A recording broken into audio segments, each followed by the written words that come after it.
በስመ አብ ወወልድ ወመንፈስ ቅዱስ አሐዱ አምላክ አሜን። መቃባ ከኔልም ከናፉረ ቁልቁሉ ዋቀቶኮ አሜን። በአብ ስም በወልድ ስም በመንፈስ ቅዱስ ስም አንድ አምላክ አሜን።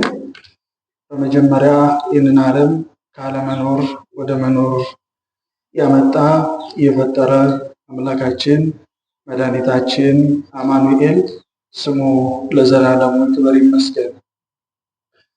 የተከበራችሁ እግዚአብሔር ቤተሰቦች፣ አባቶች፣ ካህናት፣ ወንድሞች ዲያቆናት፣ የሰንበት ትምህርት ቤት አገልጋዮች፣ የግቢ ጉባኤ አገልጋዮች፣ በዚህ በቅድስናው ስፍራ የክርስቶስን ቃል ለመማር ለመመገብ የተሰባሰባችሁ ሁላችሁም የእግዚአብሔር ቤተሰቦች፣ አባቶች፣ እናቶች፣ እህቶች እንዲሁም ሕፃናት በልዑል እግዚአብሔር ስም ሰላም እላችኋለሁ።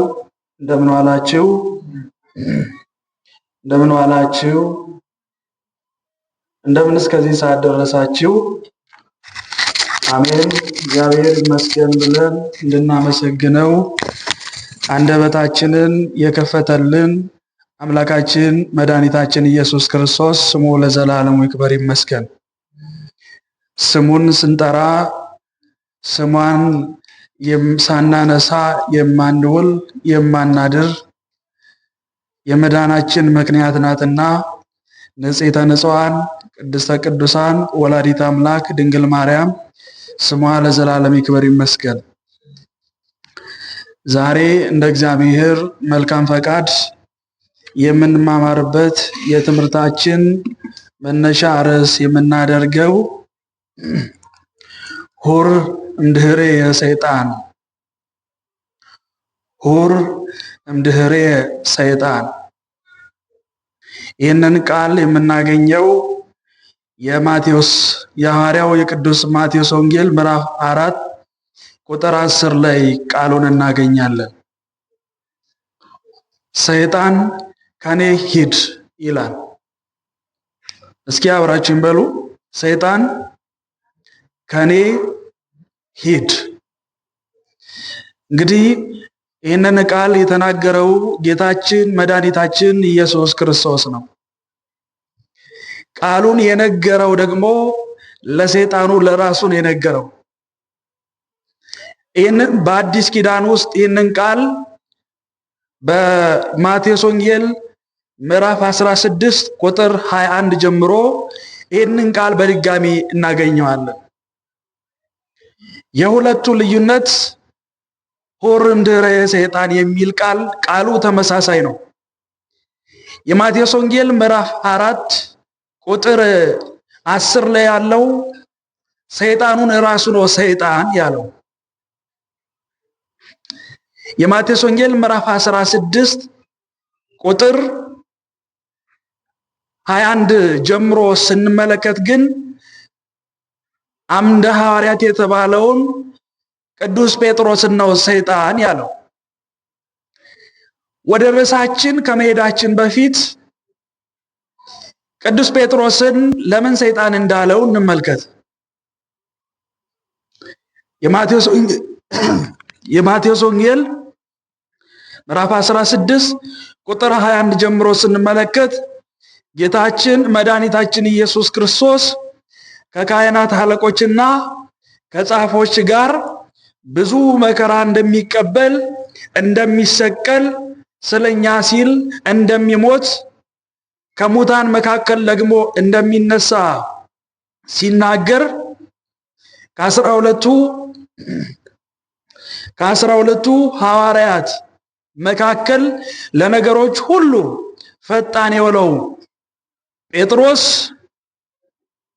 ተው አይሁንብህ፣ አንተ አትሞትም፣ ለአንተ ሞት አይገባህም አለው። ለአንተ ምን አይገባህም አለው? ሞት አይገባህም አለው። አይሁንብህ አይደረግብህ ሲለው በዚህ ጊዜ ነበር ጌታችን ኢየሱስ ክርስቶስ ሁር እምድኅሬ ሰይጣን ሰይጣን ከኔ ወግድ፣ ሰይጣን ከኔ ሂድ ብሎ የተናገረው? ብዙዎች ሰዎች ይችን ቃል ነጥለው አውጥተው ቅዱስ ጴጥሮስን እግዚአብሔር ሰይጣን ብሎ ሰድቦታል ይላሉ። ነገር ግን ጴጥሮስን አይደለም የሰደበው ጌታችን ኢየሱስ ክርስቶስ፣ ጴጥሮስን አይደለም። እግዚአብሔር ይህንን ያለበት ዋናው ምክንያት በዋነኝነት ጽኑ ባለጋራ ከኋላ መጥቶ ነው ሰውን የሚያጠቃና ስለዚህ ከኋላዬ ሂድ ሲለው ነው። ጽኑ ባለጋራ ወይም ጽኑ ባለጋራዬ ክፉ ባለጋራዬ ሲል ነው። ራስ አይቶ የሚመጣ ጠላት ጽኑ ነው። ፊት ለፊት አይመጣምና ከኋላ ተደብቆ ነው የሚመጣውና ከኋላ ተደብቆ ነው የሚመጣው ጠላት። ስለዚህ ጽኑ የሆነ አለት የሆነ ጠላት ከኋላዬ ዞር በል ሲለው ነው የመጀመሪያው። ሁለተኛው ግን ዋናው ስለኛ ሲል ነው። ስለኛ ሲል ነው ማለት ምን ማለት ነው? እግዚአብሔር እሰቀላለሁ እሞታለሁ ብሎ ሲናገር ተው አትሙት አትሰቀል ማለቱ ምእመናን አይዳኑ እንደማለት ነው። ይሄ ማለት እኛ እንዳን እንደማለት ነው። ዓለም የዳነው ማን በመሞቱ ነው? ክርስቶስ በመሞቱ ነው ዓለም ሁሉ የዳነው። ስለዚህ ጴጥሮስ ምንድነው ያለው? አትሙት አለው። አትሙት አለው። ስለዚህ የምእመናንና የነቢያት ጽኑ ባለጋራቸው ነህና ይሄ ቃል አይገባም ሲለው አንተ ሰይጣን ከኔ ሂድ አለው ቅዱስ ጴጥሮስን። አሁን እያየን ያለነው ማቴዎስ ምዕራፍ 16 ቁጥር 21 ላይ ያለው ነው እየተረጎምን ያለነው። ወደ ርዕሳችን እንመለሳለን። ምክንያቱም የምእመናንና የነቢያት ጽኑ ባለጋራ ማለት ምን ማለት ነው ስንል ክርስቶስ ካልሞተ ምእመናን እኛ ሰዎች አንድም ነቢያት ክርስቶስ እንደሚሰቀል ክርስቶስ እንደሚሞት ከሙታን መካከል ተለይቶ እንደሚነሳ ነቢያት ትንቢት ተናግረዋልና ትንቢታቸውን ከንቱ ማድረግ ነው። ትንቢታቸውን ከንቱ ማድረግ ነው። ስለዚህ የነቢያትና የአጠቃላይ የምእመናን ጽኑ ባለጋራ ነህ ሲል ሰይጣን ሂድ አለው ይላል። ሰይጣን ሂድ አለው። ሌላው ቅዱስ ጴጥሮስ ለምን አይሆንብህ ለምን አይደረግብህ አለው ቢሉ ይላል ጴጥሮስ ሹመት ሽልማት ስልጣን ፈልጎ ነበርና ስለዚህ አንተ የምትፈልገው ምድራዊ ሹመት እኔ ደግሞ ሰማያዊን ሹመት ልሾምህ ነው። ይሄ ሹመት እዚህ ቀሪ ነው፣ ሰማያዊ ሹመት ግን የማያልፍ ነው፣ ዘላለማዊ ነው ሲል ስለዚህ ምእመናን አይዳኑ ማለቱ ነው ማለት ነው። በሌላ ንግግር ቅዱስ ጴጥሮስ እግዚአብሔርን አትሙት አትሰቀል ማለቱ ምእመናን አይዳኑ ማለት ነው። አይዳኑ ማለት ነው። ታዲያ እንዲህ ከሆነ ለምን ሰይጣን አለው ቢሉ ቅዱስ ጴጥሮስን ለምን ሰይጣን አለው ቢሉ በጴጥሮስ አንጻር ሰይጣንን ሲገስጸው ነው። በማን አንጻር? በሐዋርያው በቅዱስ ጴጥሮስ አንጻር ሰይጣንን ሲገስጽ አንተ ሰይጣን ከኔ ሂድ አለው። አንድም የማቴዎስ ወንጌል ምዕራፍ 21 ላይ የፊታችን የሚመጣው የመጨረሻው ሳምንት አካባቢ ሕማማት ሊገባ የሆሳዕና የሚተረጎሙ ነው። የማቴዎስ ወንጌል ምዕራፍ 21 ላይ ጌታችን ኢየሱስ ክርስቶስ በለበሰው ሥጋ ተራበ ይላል። በቢታንያ ሲሄድ በምኑ ነው የተራበው? በለበሰው ሥጋ። በደንብ ማስተዋል ያስፈልጋል። በለበሰው ሥጋ ተራበ። አንዲት በለስ አየና ወደ በለሲቷ ሲሄድ በለሲቷ ፍሬ አልነበረባትም። ምን ብቻ ነበረች? ቅጠል ብቻ ነበረችና ስለዚህ ከዚህ በኋላ ፍሬ አይገኝብሽ ብሎ ረገማት። ሲረግማት ያቺ በለስ ወዲያው ደረቀች። ደቀ መዛሙርቱም አጉረመረሙ። የሰናፍጭ ቅንጣት ያክል እምነት ቢኖራችሁ ይደረግላችኋል ብሎ ነገራቸው። አሁን ጌታችን ኢየሱስ ክርስቶስ ከበለሱ ምንም ጉዳይ የለውም። በአንጻረ በለስ ረገማ ለኃጢአት ይላል። በበለሷ አንጻር ምንን ረገመ? ኃጢአትን ረገመ ይላል። በምን አንጻር? በበለስ አንጻር ምንን ረገመ? ኃጢአትን ረገመ። ኃጢአትን ረገመ። እዚህ ጋር ቅዱስ ጴጥሮስን አንተ ሰይጣን ከኔ ሂድ ሲለው ምን ማለት ነው ስንል በቅዱስ ጴጥሮስ አንጻር ሰይጣንን ሲገስጸው ነው ማለት ነው።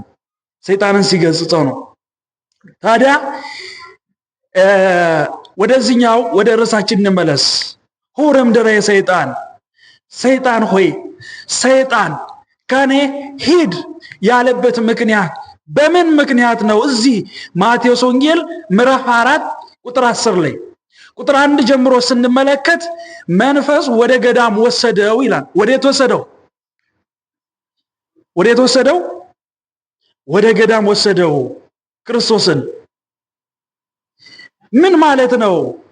እግዚአብሔር ነው፣ አምላክ ነው፣ ጌታ ነው። እንዴት ርኩስ መንፈስ ወደ ገዳም ይወስደዋል ቢባል ሰማዕታትን ለደም፣ ሐዋርያትን ወደ ገዳም፣ ጻድቃንን ወደ ገዳም እንደሚመራው ሳይሆን ፈቃዱን ሲያይ ነው ይላል። ምኑን ሲያይ ነው? ፈቃዱን ሲያይ ነው እንጂ ርኩስ መንፈስ እግዚአብሔርን ሊመራው አይችልም። መራው ይላል። በዚህ ጊዜ ግን ክርስቶስን 3 ፈተናዎች ፈትኖታል።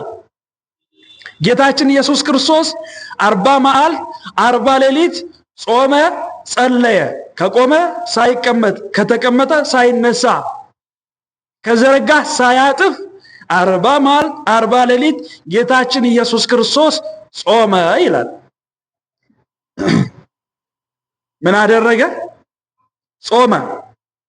ከዚያ በኋላ በዲያብሎስ ተፈተነ። በማን ተፈተነ? በዲያብሎስ ተፈተነ። ዲያብሎስም የፈተነው ፈተናዎች 3 ፈተናዎች ናቸው። አሁን ለምን ሰይጣንን ጴጥሮስን ለምን ሂድ እንዳለው አይተናል። እዚህ ጋር ግን ማቴዎስ ምዕራፍ 4 ቁጥር 10 ላይ ያለውን ቁጥር 1 ጀምሮ ስንመለከት ለምን ሂድ አለው የሚለውን ጉዳይ ስንመለከት ግን ይሄ ደግሞ ለየት ይላል ማለት ነው። ለየት ይላል። እዛ ላይ በጴጥሮስ አንጻር ሰይጣንን ነው ሂድ ያለው። እዚህ ጋር ግን ሰይጣኑ ለራሱ ነው ሰይጣን ሂድ ያለው። በደንብ ልናስተውል ይገባል ማለት ነው። 3 ፈተናዎችን አቅርቦለታል። የመጀመሪያው ድንጋዮችን ዳቦ እንዲሆኑ ምን በላቸው አለ? እዘዝ አለው። የሰው ልጅ በእንጀራ ብቻ አይኖርም። በማን ቃል ነው የሚኖረው አለ? በማን ቃል ነው? በእግዚአብሔር ቃል ነው እንጂ አለው። ሁለተኛም ሌላ ፈተና መጣ። ወደ ቤተ መቅደስ ጫፍ ተራራ ላይ ወሰደው። ከዚህ መር ብለ ከዚህ ተንደርድረ ውደቅ አለው። እግዚአብሔር አምላክን አትፈታተነው ተብሎ ተጽፏል አለ። ዲያብሎስ ከዚህ ተራራ ላይ ከዚህ ጫፍ ላይ አትወድቅም፣ መላእክቱን ስላንተ ያዛቸዋል ተብሎ ተጽፏልና ብሎ ሲለው እግዚአብሔር አምላክን ጌታህን አትፈታተነው ተብሎ ተጽፏል። በሶስተኛ ደረጃ ግን ሰይጣን እንዲህ አለ፣ ወአርአዮ መንግስታተ ኩሎ ዓለም ወኩሎ ክብሮሙ።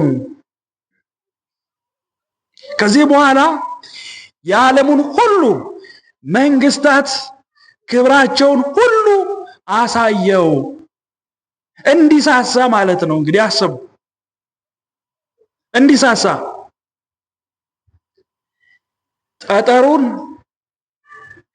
ወርቅ ብር አስመስሎ አሳየው። ምኑን ነው? ጠጠሩን። በደንብ ማስተዋል ያስፈልጋል። ሰይጣን ምትሃቱን ያቀምሳል። ሰይጣን በምትሃት ምንም ነገር ያደርጋል። አስተውሉ ወገኖች፣ እግዚአብሔርን ፈትኖታል፣ ነገር ግን ማሸነፍ አልቻለም። ክብር ይግባውና እኛ አምላክ መድኃኔዓለም ኢየሱስ ክርስቶስ በዚህ ዓለም ስትኖሩ ፈተና አለባችሁ፣ መከራ አለባችሁ፣ ነገር ግን አለ አይዟችሁ እኔ ዓለምን ምን ብያለሁ አለ አሸንፌያለሁና አይዟችሁ አለ ጌታችን ኢየሱስ ክርስቶስ። አይዟችሁ እኔ ዓለምን አሸንፌያለሁ፣ እኔ ዓለምን ድል ነስቻለሁና አይዟችሁ አለ ክርስቶስ። አይዟችሁ እያለን እኮ ታዲያ ዲያብሎስ ክርስቶስን በምትሃት ጠጠሩን ወርቅ፣ ብር፣ ቅጠሉን ግምጃ እያስመሰለ ያሳየው ነበረ። ያለውን ግዛቱን ሁሉ አሳየው ይላል። እንስሳትን፣ አራዊትን፣ ፈረስ፣ በቅሎ፣ ሰራዊት እያስመሰለ አሳየው። ታዲያ ይሄ ሲሆን እግዚአብሔር በእውነት የሱን ምታት የማያውቅ ይመስላችኋል? የዲያብሎስን ምታት የማያውቅ ይመስላችኋል? እግዚአብሔር ያውቃል፣ ሁሉን አዋቂ ነው። እሱስ ያዩለታልን ቢሉ ዲያብሎስ ስለመሰለው ነው እንጂ እግዚአብሔር እንኳን አያየለትም። የሱን ምታት አያየለትም። አምላክ ነው፣ ሁሉ መርማሪ ነው። ከእግዚአብሔር የሚሰውረው ምንም ነገር የለም። በለበሰው ስጋ ቢዳሰስለት፣ በለበሰው ስጋ ቢጨበጥ፣ በአምላክነቱ ረቂቅ ጌታ መድኃኒት ነውና አያችሁ። ታዲያ እንዲህ ከሆነ ግን ድል መንሳቱ በምን ይታወቃል? ድል መንሳቱ በምን ይታወቃል ቢሉ ይታወቃል። ይሄም በምን መሰላችሁ የሚታወቀው? ባለመጽነኑ ነው። ባለመጽነን ማለት ባለማዘንበሉ፣ ባለመጠራጠሩ፣ ሁለት ልብ አለመሆኑ፣ አንድ አቋም መኖሩ፣ ጌታ መሆኑ፣ ሁሉ መርማሪ መሆኑ፣ የሚያዘነብል ሕሊና አለመኖሩ በዚህ ይታወቃል። ስለዚህ በመጨረሻ ዲያብሎስ ሶስተኛ ፈተና ሲያመጣ ምን አለ? ለኔ ስገድልኝ አለው። ለማን ስገድልኝ አለው? ለኔ ስገድልኝ፣ ለኔ ብትሰግድልኝ፣ እጅም ብትነሳኝ አለ ይሄ የሚታየው ሁሉ ግዛቱ የኔ ነውና ይሄን ሁሉ እሰጥሃለሁ አለ። ዓለም ሁሉ የማን ነው? እግዚአብሔር ቤተሰቦች እስኪ ተናገሩ። ዓለም የማን ነው? ዓለም ሁሉ የእግዚአብሔር ነው አይደል? የሚታየውን የማይታየውን ሁሉ የፈጠረው ማን ነው? እግዚአብሔር ነው የፈጠረው። ይሄ በምትሃቱ የሚያሳየውን ነገር ሁሉ እግዚአብሔር የማያውቅበት ይመስለው ነበረ። ደፋር ነውና ይላል ትርጓሜ ላይ ራሱ በድፍረት ለኔ ብትሰግድልኝ አለው። በዚህ ጊዜ ነበር እግዚአብሔር ሆርም ድረ ሰይጣን ከኔ ሂድ ያለው በዚህ ሰዓት ነበር። አስተውሉ። በመጀመሪያው ሲፈትነው የሰው ልጅ በእንጀራ ብቻ አይኖርም በእግዚአብሔር ቃል ይኖራል አለው። ሁለተኛ ሲፈትነው ደግሞ እግዚአብሔር አምላክን አትፈታተነው ተብሏል አለው። በሶስተኛ ግን በአምላክነቱ እግዚአብሔር በአምላክነቱ ሲመጣ ቀናኢ አምላክ ነኝ ይላልና ስለዚህ ሂድ ከኔ አለው። ወገኖቼ እናንተ በሕይወታችሁ ብዙ አይነት ፈተናዎች ይመጣሉ። መቼ መናገር እንዳለብን መቼ መናገር እንደሌለብን ልናውቅ ይገባል። ታስታውሳላችሁ? በዜና አበው ላይ አባ አጋቶን የሚባሉ ታላቅ አባት ምንም ላለመነጋገር ሲሉ በንግግር ኃጢአት ስለሚሰራ ኃጢአት ላለመስራት ብሎ ትልቅ አባት ነው። በአፉ ድንጋይ ያስገባ አባት። ታሪኩን ከዚህ በፊት ሰምታችሁ ከሆነ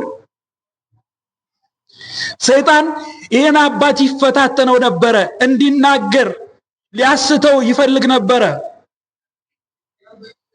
ብዙ ነገሮችን ሲናገረው ችሎ ጸጥ ብሎ ይሰማው ነበረ። ይጸልይ ነበር ዝም ብሎ በህሊናው። አንተ መናፍቅ ሲለው ግን ካፉ ያለውን የጎረሰውን ድንጋይ አወጣው። አንተ ራስህ መናፍቅ አለው። ለምን ሌላ ጊዜ ሲሰድበው ዝም አለ? ለምን እዚህ ጋር መናፍቅ ሲለው አፉን ድንጋዩን ካፉ አውጥቶ ለምን አንተ ራስህ መናፍቅ አለ ቢሉ በሃይማኖቱ መጣበትና በነገረ ድነት መጣበትና በማይመጣ ነገር መጣበትና አንተ ራስህ መናፍቅ አለው። አያችሁ? የት ቦታ ነው መናገር ያለብን? የት ቦታ ነው ዝም ማለት ያለብን? የት ቦታ ነው ሂድ ማለት ያለብን? የት ቦታ ነው መቀበል ያለብን? የት ቦታ ነው ዝም ማለት ያለብን? ይሄን መለየት ያስፈልጋል ወገኖች፣ ያስፈልጋል። በዚህ ጊዜ ነበር ጌታችን ኢየሱስ ክርስቶስ ብትሰግድልኝ ሲል የሱን ድፍረት ለማዋረድ አንተ ሰይጣን ከዚህ ሂድ ብሎ ለጌታ ለእግዚአብሔር ብቻ ስገድ እርሱንም ብቻ አምልክ ተብሎ ተጽፏል ብሎ ራሱ ባለቤቱ መድኃኔዓለም ኢየሱስ ክርስቶስ ለሰይጣኑ ነገረው ማለት ነው። አምላክ እግዚአብሔር ብቻ ነው፣ እሱን አምልክ፣ የምትሰግደው ለሱ ነው ብሎ ነገረው ለሰይጣን ማለት ነው፣ ለራሱ ማለት ነው። አያችሁ? ታዲያ ሆርም ድሬ ሰይጣን ሆይ ሰይጣን ከኔ ሂድ ማለቱ ቅድም እንዳለው ጠላት ፊት ለፊት አይመጣም ማለት ተደብቆ ነው የሚመጣው። ማጥቃት የሚፈልገውን አካል ከጀርባ ነው መጥቶ ሊያጠቃ የሚችለው፣ ወይም ባልታወቀ ሰወር ባለ ሁኔታ ጀርባ ይሰወራል። አንድ ሰው ጀርባውን ማየት አይችልም። ጀርባውን ማየት እንደማይችል ሁሉ ከኋላ የሚመጣ ባለጋራ ባላሰባችሁበት ሰዓት ያጠቃቸዋልና፣ ስለዚህ ሳያጠቃችሁ ሳይጎዳችሁ ሂድ ማለት ያስፈልጋል። ሂድ ማለት ያስፈልጋል። ሳያመነምን ሳይጎዳን ሂድ ልንለው ይገባል። ሂድ ልንለው ይገባል። ታዲያ ጌታችን ኢየሱስ ክርስቶስ ሂድ ብሎ ማባረሩ፣ ዲያብሎስን በሶስተኛ መናገሩ ሌላው ትርጓሜ ምንድነው የሚለውን ጉዳይ ስንመለከት ከኔ በኋላ ለሚነሱ ምእመናን ሁሉ ወግድላቸው፣ ሂድላቸው፣ ጥፋላቸው የሚለው አንድምታ አለው ማለት ነው። እንዲህ ሲሎ ነው። ታዲያ በዚህ ሰዓት ጌታችን ኢየሱስ ክርስቶስ አንተ ሰይጣን ሂድ ሲለው አምላክ ነው፣ ጌታ ነው።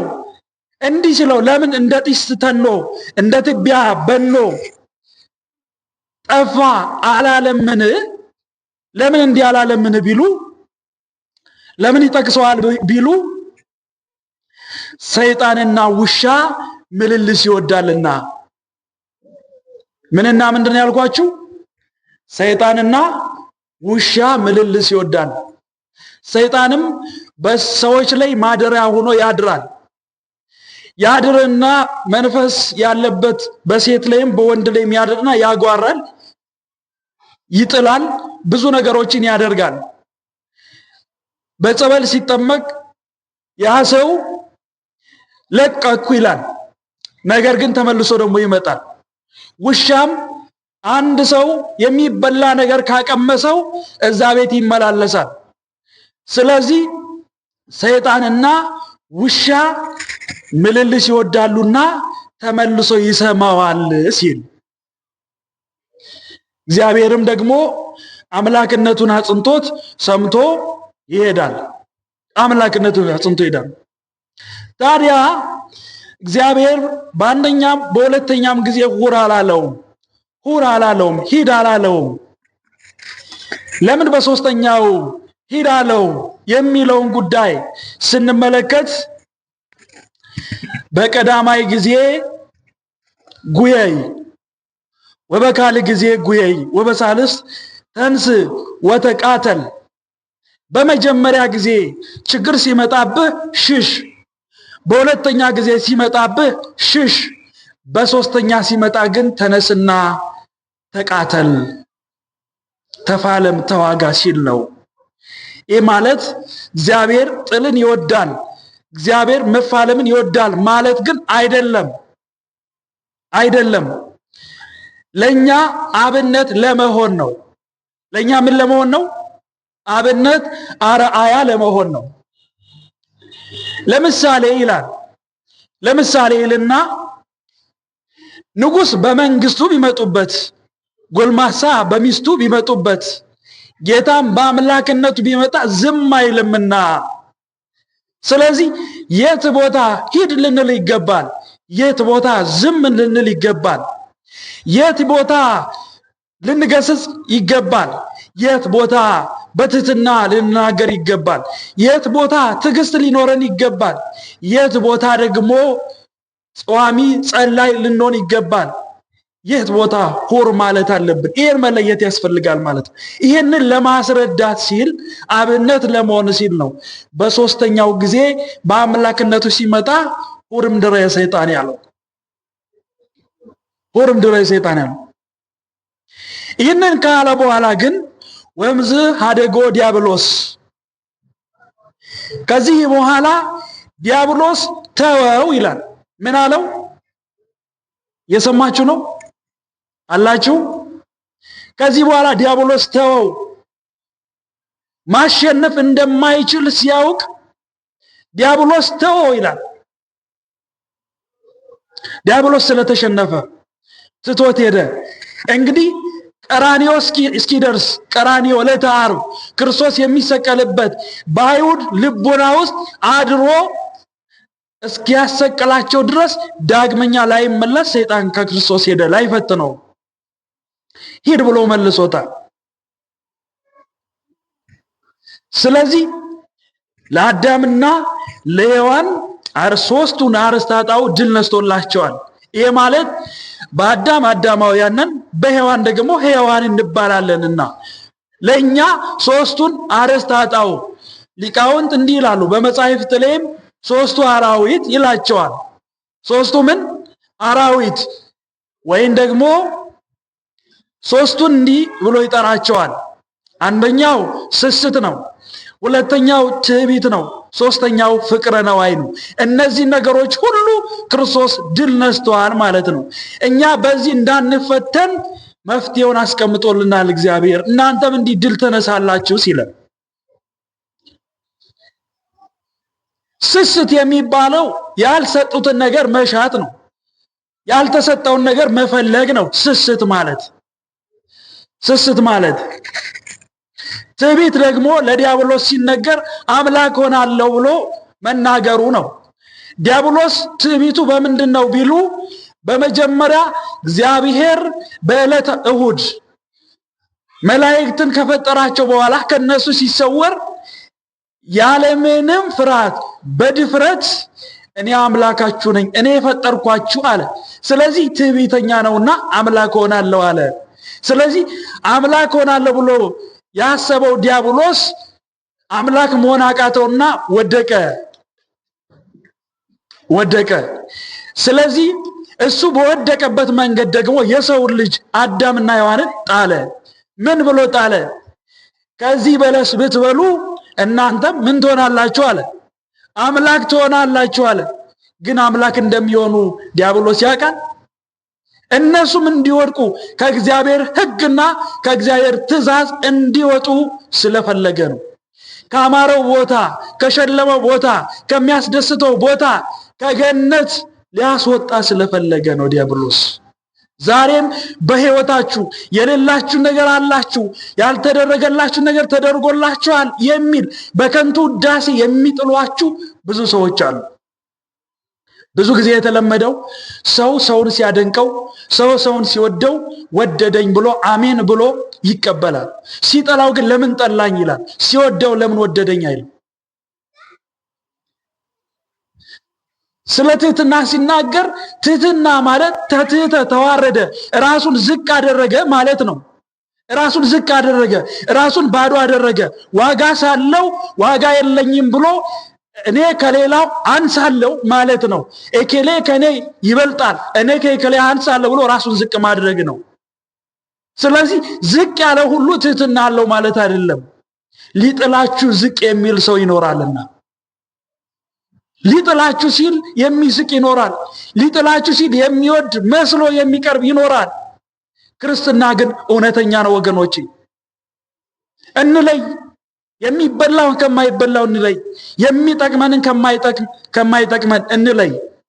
ስለዚህ የዲያብሎስ ይሄ ጌታችን ኢየሱስ ክርስቶስ ድል የነሳው ሶስቱ አርእስተ ኃጣውእ የሚባሉ የኃጢአት መሰረት ሶስቱ የሚባሉት ትዕቢት፣ ስስት ነው ማለት ነው። ትዕቢት ሲባል እንግዲህ አሁን በዘመኑ አባባል እኔ አዋቂ ነኝ፣ እኔ ከሁሉም በላይ ነኝ፣ ሌላውን የሚንቅ ራሱን የበላይ ሌላውን የበታች አድርጎ የሚያይ ነው። ዲያብሎስ ግን ለእኔ ብትሰግድልኝ ብሎ ራሱን እንደ አምላክ ማድረጉ ነው። ሶስተኛው ፍቅረ ነዋይ ነው። ምንድነው ያልኳችሁ? ፍቅረ ነዋይ። ፍቅረ ነዋይ ማለት ገንዘብን ያለ ልክ መውደድ ማለት ነው። ገንዘብን ያለምን መውደድ? ያለ ልክ መውደድ። አንዳንዴ ገንዘብ የመዳናችንም ምክንያት ይሆናል፣ የመጥፋታችንም ምክንያት ይሆናል። እግዚአብሔር አምላካችን የመዳናችን ምክንያት ያደርግልን። እውነቴን ነው የምላችሁ። ታስታውሳላችሁ የማቴዎስ ወንጌል ምዕራፍ 5 ትርጓሜ ሲተረጎም እዛ ላይ አንድ ሰው እናስታውሳለን። ይሄውም አንጢላሪዎስ የሚባል ሰው ነው። ይሄ አንጢላሪዎስ የሚባል ሰው ባለጸጋ ነው፣ ነገር ግን ክፉ ሰው ነው። ምንድነው አልካችሁ? ባለጸጋ ነው ግን ክፉ ነው። ሰውን አይወድም፣ ለሰው መስጠት አይፈልግም፣ መመጽወት አይፈልግም። ክፉ ሰው ነው። ከዕለታት አንድ ቀን ሁለት ሰዎች ሲሄዱ ተወራረዱ። ይህ ባለጸጋ እርቦኛል ብዬ እጄ ብሰጠው ይሰጠኛል፣ ይሰጣል አይሰጥም፣ ተወራረዱ ማለት ነው። እንግዲህ በዘመኑ አባባል አንድ ሰው ይህን ነገር ባደርግስ ባታደርግስ፣ ቢሆንልኝስ ባይሆንልኝስ፣ ቢሳካልኝስ ባይሳካልኝ የሚል ውርርድ ማለት ነው። ከዚያ በኋላ ይህ ድሃ የተራበው ሄደ። ወደ ማን? ወደ ንፉጉ አንጢላሪዎስ ወደሚባለው ሰው ማለት ነው። ሄደና ስመ እግዚአብሔር ጠራበት። ስለ እግዚአብሔር ስጠኝ አለው ይላል። ይህ ባለጸጋ እንዳይከለክለው እርቦታል፣ እንዳይከለክለው ስመ እግዚአብሔር ጠራበት። ስለዚህ ተበሳጨ፣ ተናደደና ዳቦን አንስቶ ሲወረውር ግንባሩን ገመሰው፣ አደማው ማለት ነው። እንግዲህ የዛሬው ዳቦ ይግመስ አይግመስ አላውቅም። በካሜራ የተነፋ ዳቦ ነው አይደል? በካሜራ የተነፋ ዳቦ ሰው እንኳን የሚገምስ የሚፈረክስ አይመስለኝም። ያ የድሮ ዳቦ ግን ሰውን እስከ መግመስ የሚደርስ ነው። እንደ ድንጋይ ውስጡ ካሜራ ሳይሆን ስጋ የሞላበት ነው። እና ይህ ባለጸጋ እርቦት ስለነበረ የሚፈሰውን ደም አልተመለከተም። እርቦ ስለነበረ ዳቦን አንስቶ ይገምጥ ይበላ ነበረ፣ ራቡን ያስታግስ ነበረ ማለት ነው። በዚህ ሰዓት ነበረ ማታ በህልሙ አንጢላሪዎስ የተባለው ንፉጉ ባለጸጋ ተኝቶ እንዳለ ራእይ ያያል። ምን ያያል አልኳችሁ? ራእይ ያያል። ራእዩ ምንድነው? ሙቶ መላእክተ ጽልመት ወይም የሞት መልአክ ነፍሱን እያዳፉ ወደ ሲኦል ይዘው ሲሄዱ፣ ከዛ በኋላ የብርሃን መልአክ ደግሞ ወይም የህይወት መልአክ ደግሞ አይ ይቺ ነፍስማ ትመርመር፣ አንድ የተራበ ሰው አብልታለችና ትመርመር ሲሉ ሁለቱ ሲከራከሩ፣ በዚህ ሰዓት አይ ያ የበላው ሰው ይምጣና ይመስክር ተባለ። ሲመጣ ያን ንፉጉን ባለጸጋ ይሄ ድሃ ይመለከተዋል። እንዴ አንተ ትላንትና ከዛሬ ቀን በፊት ያበላኸኝ ዳቦ ያበላኸኝ እርቦኝ ሳለ ያጠገብከኝ አይደለምን? ከዚህ ምን ትሰራለህ አለው። በዚህ ሰዓት የህይወት መልአክ ወስደው ወደ ገነት አስገቡት ይላል። በዚህ ሰዓት ይሄ አንጢላሪዎስ ንፉጉ ሰው ይህንን የሚመለከተው በህልሙ ነበር። ሲነቃ ምንም ነገር የለም። ህልሙን ሲያስበው በጣም ነገሩ ቆጨው። እኔ ባለጸጋ ሁኜ በዛ ላይ ደግሞ ንፉጉኜ ለድሃ የማልራራ ፍቅር የሌለኝ ሰውን የማልወድ ይሄ ገንዘብ ምን ያደርግልኛል አለና እኔ ንፉጉኜ እግዚአብሔር እንዲህ እኔን ከወደደኝ ታዲያ ብሰጠውማ ከዚህ የበለጠ እግዚአብሔር ምን ያደርግልኝ ይሆን አለና ገንዘቡን ሁሉ ሽጦ ለድሆች መጸወተ ይላል። ለእግዚአብሔር መሰጠት ማለት እንዲህ ነው ወገኖች። በገንዘብ መጥፋት ሳይሆን በገንዘብ መዳን ነው የሚያስፈልገው። በገንዘባቸው የጠፉ ብዙ ሰዎች አሉ። በገንዘባቸው የዳኑ ብዙ ሰዎች አሉ። እግዚአብሔር የሚፈልገው ደግሞ እንድንድን ነው የሚፈልገው። ወገኖቹ እኛ እንድንጠፋበት እግዚአብሔር አይፈልግም። ወገኖቼ አይፈልግም። እግዚአብሔር እንድንድን እንድንነሳ ከወደቅንበት እንድናገግም እግዚአብሔር ይፈልጋል። እግዚአብሔር ይፈልጋል። ይሄ ባለጸጋ ይሄ ንፉጉ ሰው ገንዘቡን ሁሉ ያለውን ሁሉ ሽጦ ለድሆች መጸወተና ዝም ብሎ ይሄዳል።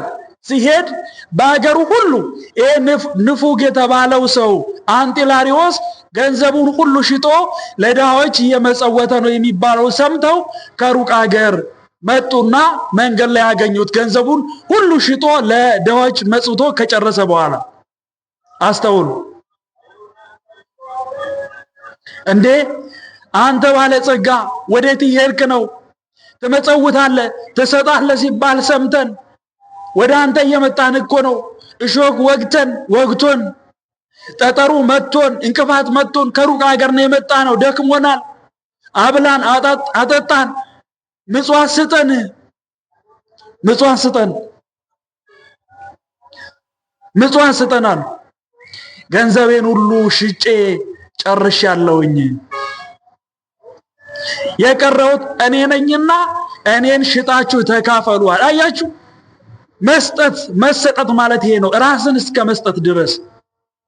ክርስትና ሲገባችሁ ገንዘብ ምናችሁም አይደለም። ክርስትና ሲገባችሁ በገንዘባችሁ ትጸድቁበታላችሁ እንጂ አትኮነኑበትም። በገንዘባችን እንጸድቅበት ዘንድ እንጂ በገንዘባችን እንኮነንበት ዘንድ እግዚአብሔር አይፈልግም። ይሄ ንፉጉ ሰው ይህንን ራእይ ባየበት ሰዓት ወደ እግዚአብሔር ተመልሷል። እኛስ ወገኖቼ የበፊት ማንነታችን ምን ይመስላል? ዛሬ ምን ላይ ያለነው? ምን እያደረግን ያለነው? እና ፍቅረ ነዋይ የሚባለው ፈጽሞ በቃኝ አለ ማለት ያለንን ነገር ይዘን እግዚአብሔርን አለማመስገን ፍቅረ ነዋይ። በእነዚህ በሶስቱ ሁሉ ጌታችን ኢየሱስ ክርስቶስ ዲያብሎስን ድል ነስቶታል። አንድም እነዚህ ስስት፣ ፍቅረ ነዋይና ትዕቢት መነኮሳትም ይፈተኑበታል። መነኮሳት የመነኮሳት ጾራቸው ምንድነው ቢባል ስስት ነው ይላል። ምንድነው አልኳችሁ? ስስት ነው። ለምን ይሳሳሉ ቢሉ በፈለጉ ሰዓት አያገኙትምና። መነኮሳት የሚኖሩት በገዳም ነውና። መነኩሴ ማለት ለዚህ ዓለም የሞተ ማለት ነው። አንድ መነኩሴ ሲመነኩስ ስርዓተ ግንዘት ይደረግለታል። እንደ ሞተ ይገነዛል፣ ይከፈናል ማለት ነው። መነኩሴ ሲሞት እጁን አይኑ ላይ ተደርጎ ነው የሚገነዘው። ይህንን ዓለም አላየውም ሲል ስለዚህ መነኩሴ ለዚህ ዓለም ምንም፣ ለመነኩሴ ይህ ዓለም ምንም አይደለም። አባቶቻችን ያስተማሩት ይሄን ነው። ስለዚህ መነኩሴ በስስት ይፈተናል። ስለዚህ እግዚአብሔር ድል ነስቷል። በቦታው ላይ በገዳመ ቆሮንቶስ ሂዶ ዲያብሎስ በስስት ሲመጣበት ጌታችን ኢየሱስ ክርስቶስ በትዕግስቱ ድል ነስቶላቸዋል ይላል። ድል ነስቶላቸዋል። አጠርሳ አደርገው ሁለተኛው የካህናት ጾራቸው ምንድነው ቢሉ ትዕቢት ነው ይላል። በደንብ ስሙ። የካህናት ጾራቸው ትዕቢት ነው። በምንድነው የሚታበዩት ቢሉ አእምሯችን ረቂቅ ነው፣ ስልጣናችን ምጡቅ ነው እያሉ ይታበያሉ። የሰማይ ቁልፍ ተሰጥቶኛል እያሉ ይታበያሉ። ስለዚህ በዚህ እንዳይታበዩ በቤተ መቅደስ ሂዶ ጌታችን ኢየሱስ ክርስቶስ በትዕቢት ዲያብሎስ ሲመጣበት በትህትና ድል ነሳላቸው ይላል። በትህትና ድል ነሳላቸው። ሶስተኛው ፍቅረ ነዋይ ነው። ፍቅረ ነዋይ በጣም የሚጸናባቸው በነገስታት ነው ይላል። በማን ነው? በነገስታት። የነገስታት ጾራቸው ፍቅረ ነዋይ ነው። ቤታቸውን ከፍ ያለ ቦታ ላይ ይሰራሉ። ያለፈውን ያገደመውን ከፍ ያለ ፎቅ ላይ ሆኖ ይመለከታሉ። ከዛ በኋላ ከምዕመናን ከህዝቡ ገንዘብ ይሰበስባሉ። ይሄ ሁሉ ሰው የሚኖረው እኮ በእኛ ነው እያሉ ይመካሉ ይላል። በቃኛ አይላቸውም። ገንዘብን ይሰበስባሉ። ነገር ግን ራሳቸው ህዝቡን እስከፈጠሩት ድረስ እስኪመስላቸው ድረስ በራሳቸው ታብየው በፍቅረ ነዋይ በጣም ይጸመዳሉ። የዚህ ሁሉ ሰው ኑሮው እኛ ነን፣ በእኛ ነው የሚኖረው እያሉ ገንዘብ ይሰበስባሉ ይላል። ታዲያ ጌታችን ኢየሱስ ክርስቶስም በመኖሪያቸው በዚያ በተራራ በተመሰለው ቦታ ላይ ክርስቶስ ግን ዲያብሎስ በፍቅረ ነዋይ ሲመጣበት በጸሊያ ነዋይ ድል ነስቶላቸዋል። ገንዘብን በመጥላት ዲያብሎስ እግዚአብሔር ገንዘብን እንዲወድ በማሳሳት ሲመጣ እግዚአብሔር ደግሞ በመጥላት ማለት ነው። በመጥላት ነገስታትን በዚህ መልኩ መጥላት አለባቸው ሲል ማለት ነው። ይሄ ሁሉ ከሆነ በኋላ ግን ወናሁ መላእክት መጹ ይትላክዎ፣ እነሆ መላእክት እግዚአብሔርን ሊያገለግሉ ወደ እግዚአብሔር መጡ ይላል። እየሰማችሁ ነው ግን አላችሁ? መላእክት ወደ ማን መጡ? ወደ እግዚአብሔር መጡ ይላል። ለምን መጡ? እግዚአብሔር ይህንን ሁሉ ፈተና በዲያብሎስ ሲፈተን ለምን አልመጡም ቢሉ ዲያብሎስ ምን ይል ነበረ? ብቻውን ሆኖ አይደለም ያሸነፈኝ፣ ሰራዊት ይዞ ነው ያሸነፈኝ ይል ነበረና እርሱ አምላክ ስለሆነ ስለሚያሸንፍ መላእክት አልመጡም። ታዲያ ወናሁ መላእክት መጹ ይትላክዎ፣ እነሆ መላእክት ሊያገለግሉት መጡ። ከመጡም በኋላ አመሰገኑት ይላል። አመሰገኑት። አምላክ ነውና ጌታ ነውና ጽዋ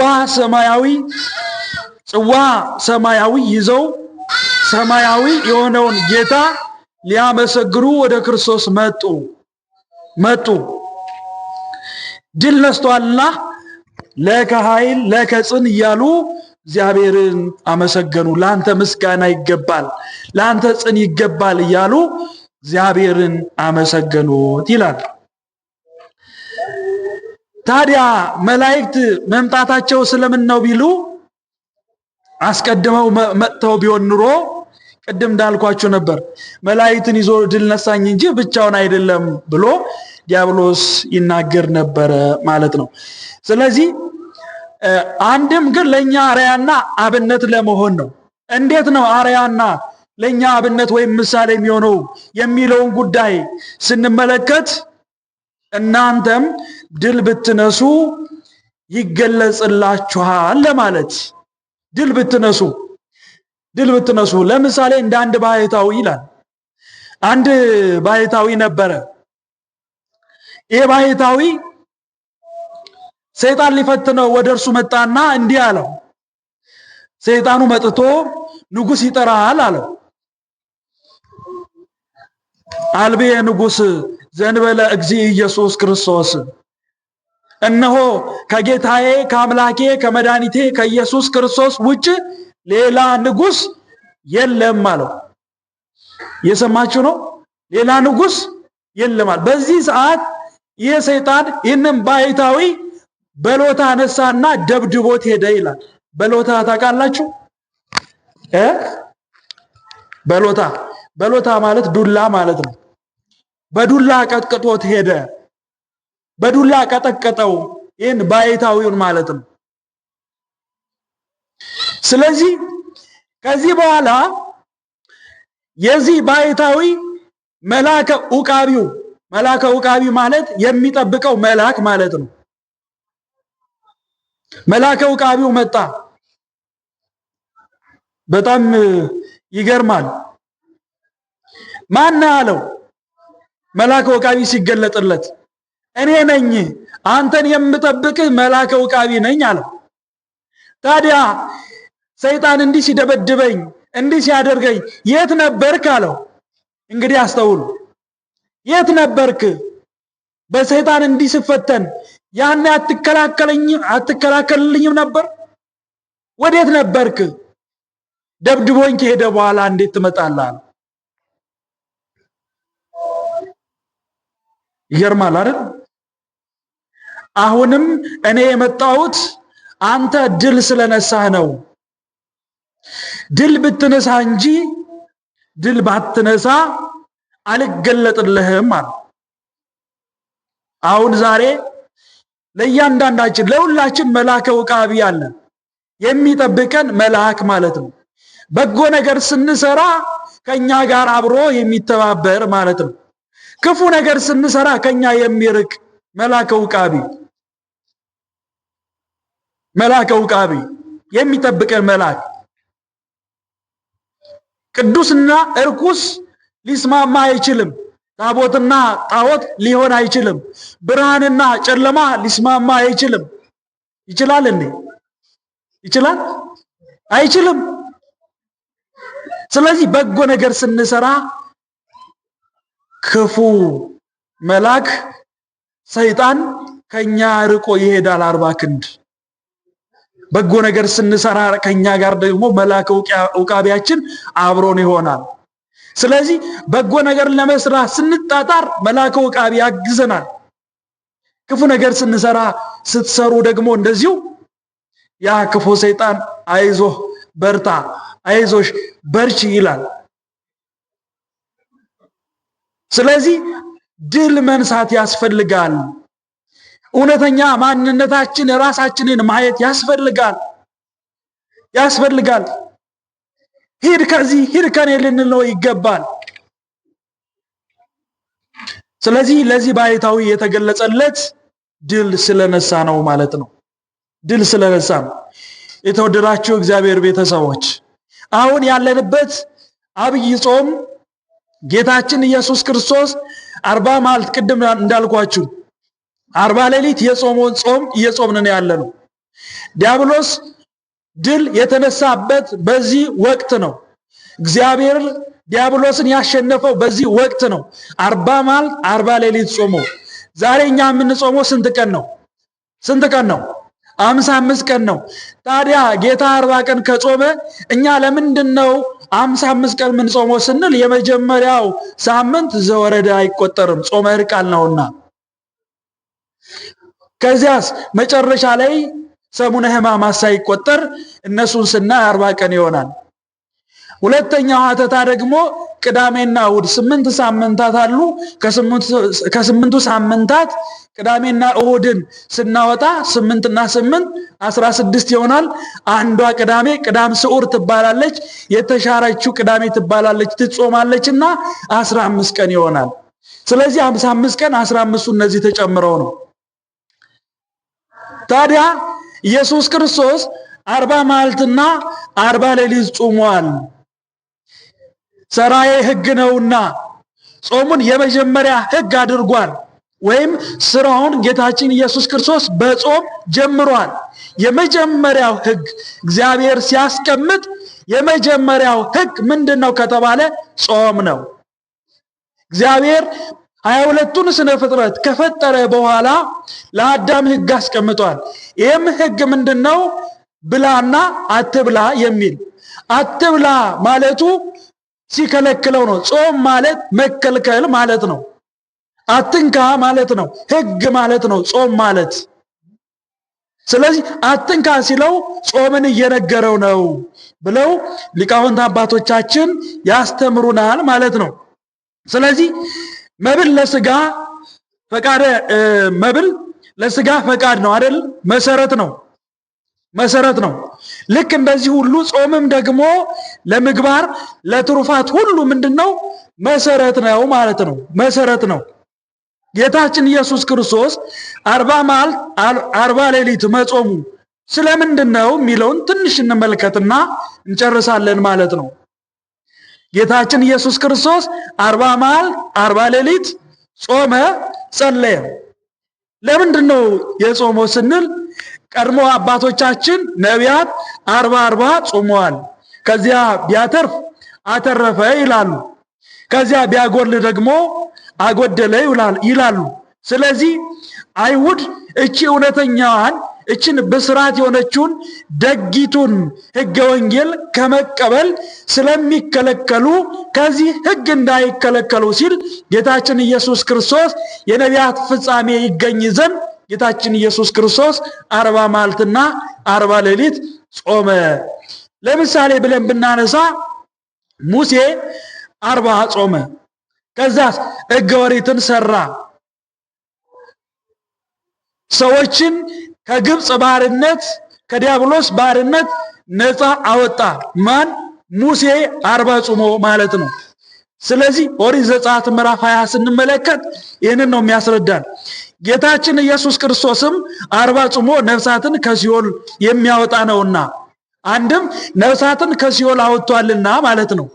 ስለዚህ ሌላው እስራኤላውያን በገዳም 40 ዘመን ኑረው ምድረ ርስት ገብተዋል። እናንተም 40 ብትጾሙ መንግስተ ሰማያት ትገባላችሁ ለማለት ጌታችን ኢየሱስ ክርስቶስ 40 እንደጾመ እኛም 40 እንጾማለን። ሌላው ኤልያስ 40 ጾሞ ገነት ገብቷል። ኤልያስ 40 ጾሞ ገነት ገብቷል። እናንተም ብትጾሙ ገነት መንግስተ ሰማያት ትገባላችሁ ለማለት።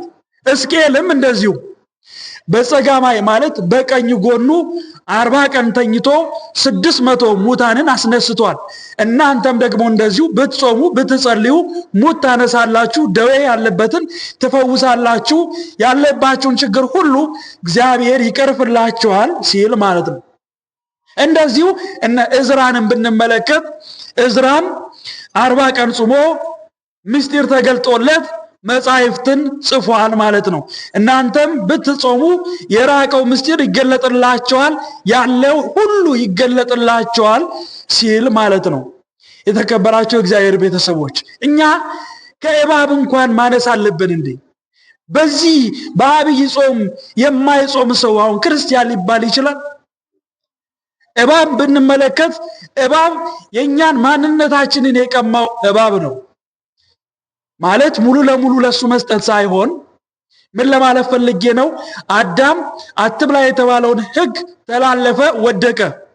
ነገር ግን በገነት ለሰው ልጅ የተቀመጠች ዕፀ ሕይወት የምትባል ነበረች።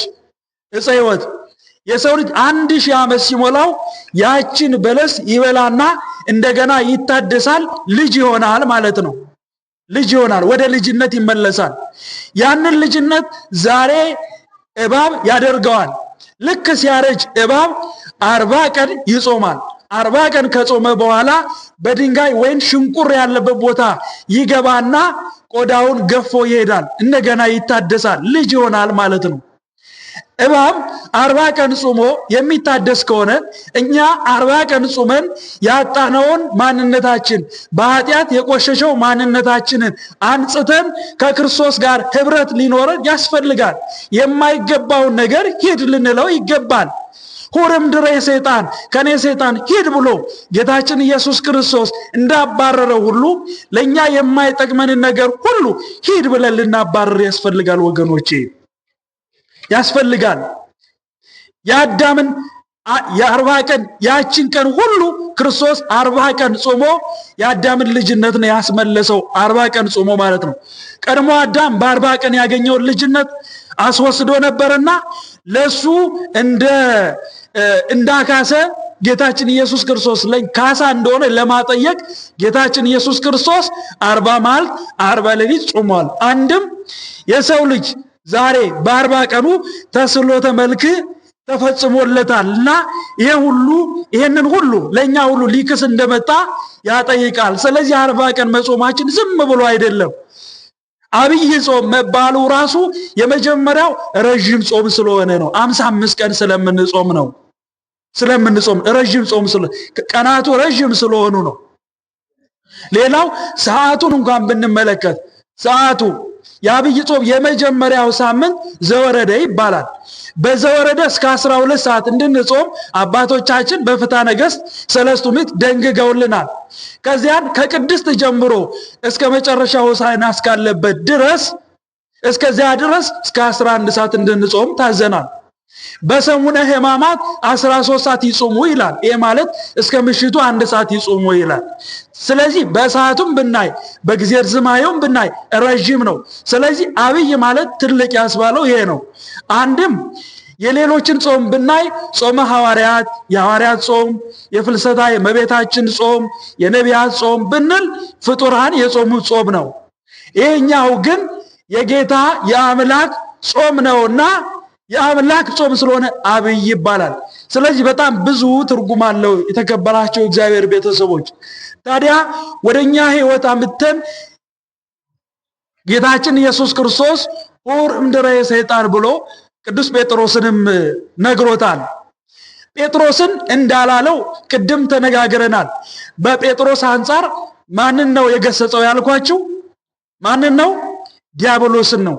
ዛሬም ክፉ ስራ የሚያሰራችሁ ዲያብሎስ ነውና ክፉ ስራ የሚያሰራችሁን ዲያብሎስ ያንን ሂድ ልንለው ይገባል። እንዳትጾሙ፣ እንዳትጸልዩ፣ እንዳታስቀድሱ፣ ንስሐ እንዳትገቡ፣ ስጋው ደግሞ እንዳትቀበሉ የሚያደርጋችሁ መንፈስ ሂድ ልንለው ይገባል።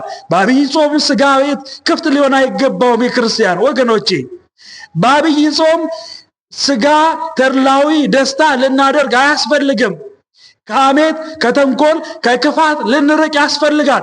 ከዚህ ውጭ የሚጾም ሰው የሚጸልይ ሰው ዝም ብሎ ከንቱ ነው ወገኖቼ።